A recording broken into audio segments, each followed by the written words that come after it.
Greetings and salutations, this is Imperative Vespasian, and it's just his sidekick. Hello. How are you today? Fine, you? Good. Right, we're bringing out today a set of two BA-10 armoured cars for our Chinese army. The BA-10 and the BA-6 are practically the same vehicle. In gaming terms, there's no difference between them, you can use either. And they look very similar as well, except the BA-6 tends to have a longer back. The BA-10, these are BA-10s. The BA-10 was used by the Soviets throughout the 1930s. I think they first came around about 33, 34. They were based on the Gaz truck, and they were pretty useful. Originally designed as a police vehicle, and they ended up being in full service with the Soviet army, and they had a lot to spare. They handed them over to the Chinese, which was nice of them. The Chinese needed them primarily for police duty too. Armoured cars are not great at fighting big battles because they're not exactly all-terrain transports. They don't have tracks, and they're not half-tracked. The Russians did bring out a half-track version of this, but the Chinese never bought that one. And that was so it could drive in snow. Yeah, it was winter then, wasn't it? Yeah, so the Russians did a lot of driving around in snow because it's Russia, and Russia spends half the year in snow, so you design things to drive around in snow. Ever been to Alaska? This is put chains in your tyres. They sold them to the Chinese, and the Chinese loved them. The Chinese really liked them because they were quite fast. You could fit a desk inside it, so you can have make it use it as a command vehicle. And it was also armed with a 45mm gun, making it the most powerful armoured car in the early war.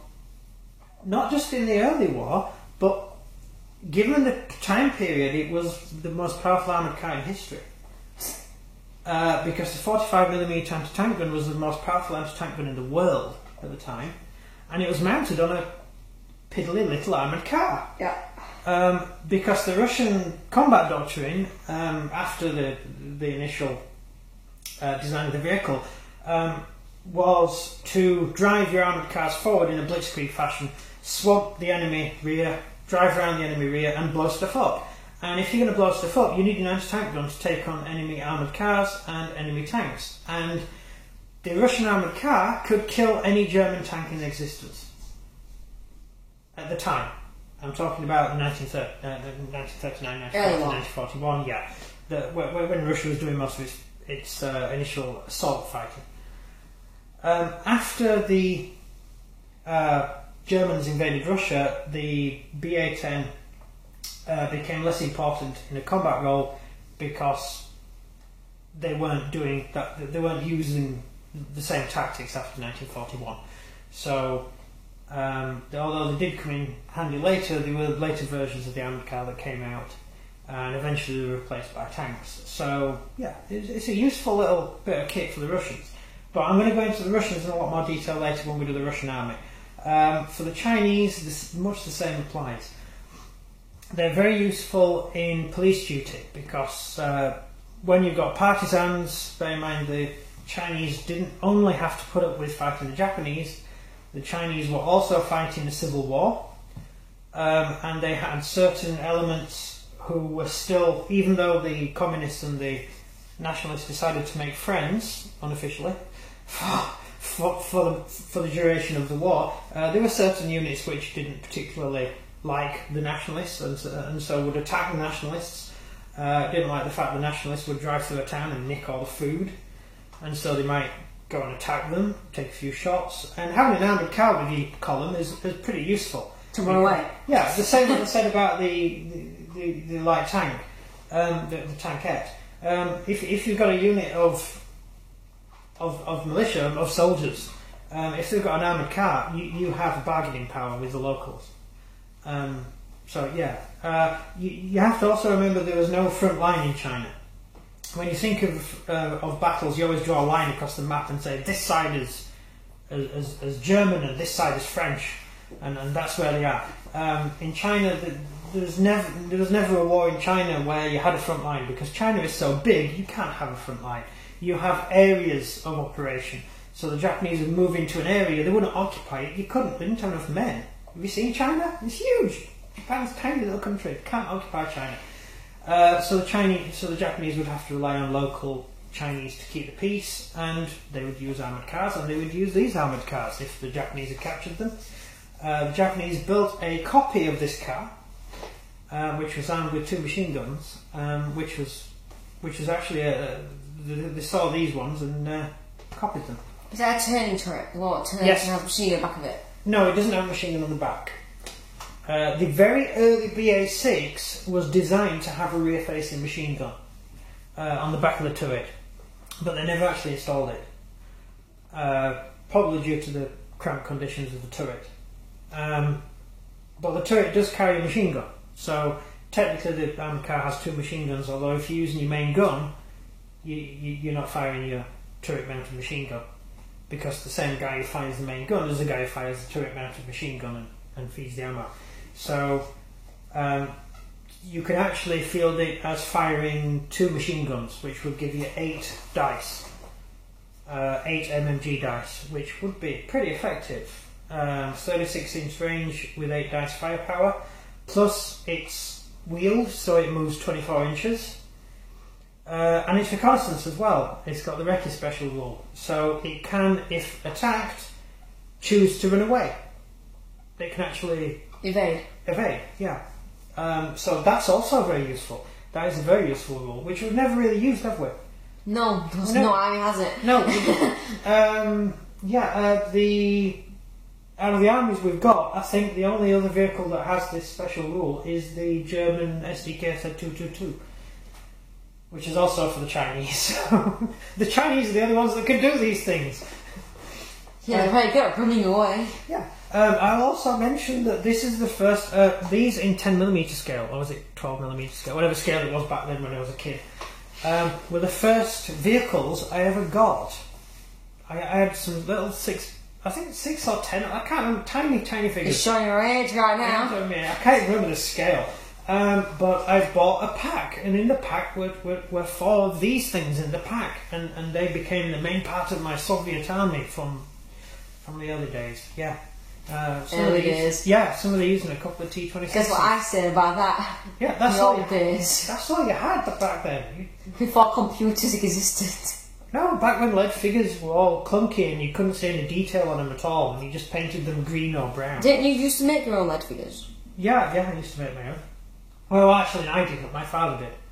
He used to make molds for them, and he used to make masters out of clay, and then he would mould it. It's quite complicated moulding, but he would mould it and then cast them, and they were like 54mm figures.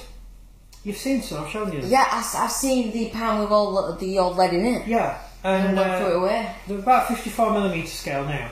Well, what you would call 54mm scale. I don't even know if there was a scale for it then. So they're like your toy soldier size, the sort you get when you buy one of those big plastic bags full of figures and outsized tanks. And that's what they look like. Is that 1/35th? So that would be 54mm, 1/35th scale. Yeah. So he used to make them, and he did Spanish Succession, as he was a big fan of Spanish Succession, and he did all the Spanish Succession figures back in the day.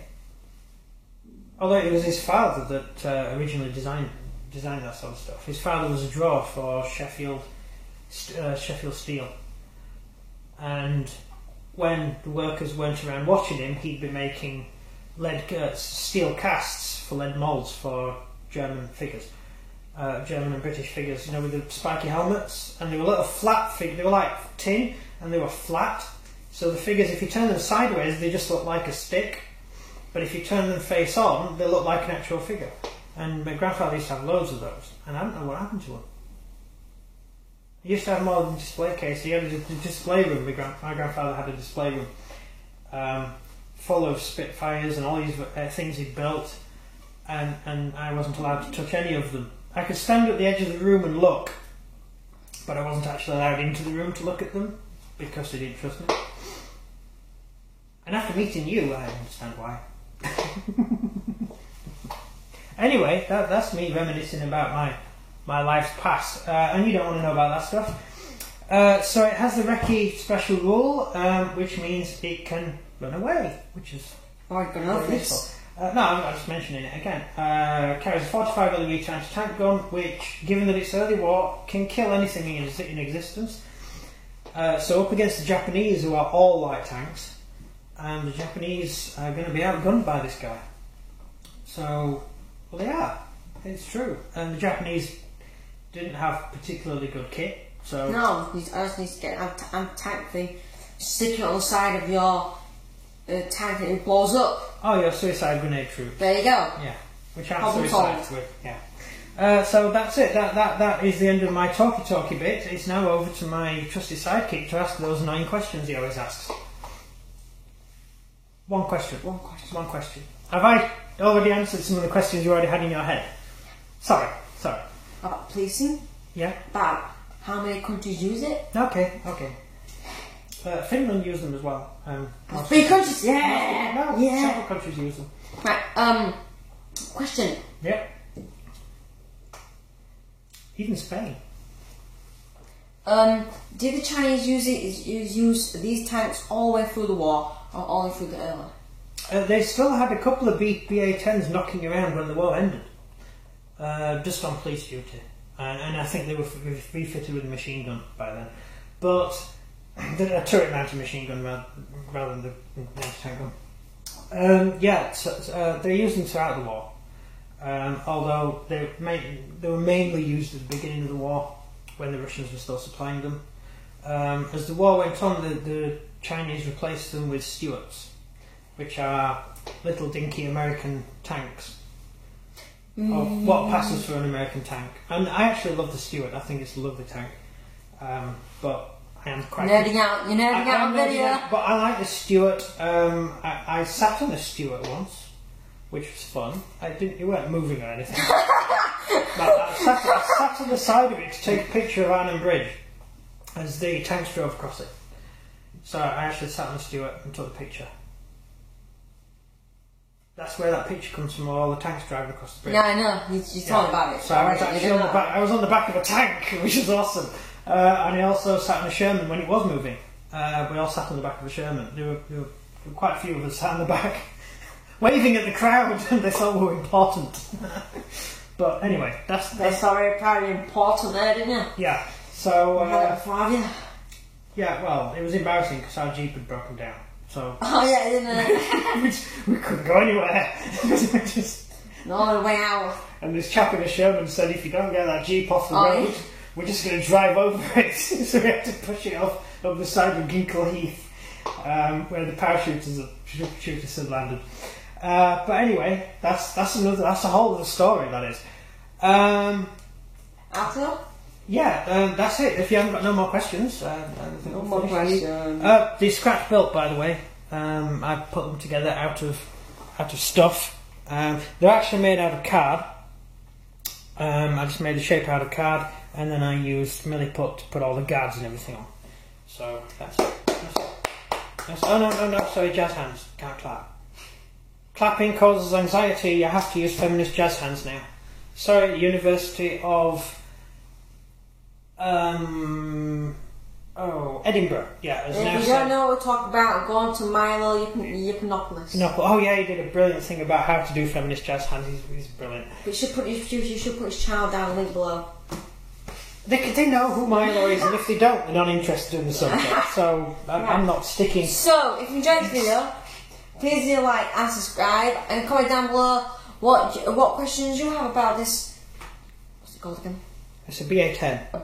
The BA-10, and me or Imperator Vespasian will answer them in the comments. These you could buy these from Warlord. They now have them. They have a BA-6 kit. So you don't have to scratch build it. So you don't have to scratch build it yourself. You can buy them as kits, and you can also get them from the Sfesta company. Also make them as well as plastic kits. And if you're wondering how when he scratch builds it looks so good, it's because he spends like an entire day on it.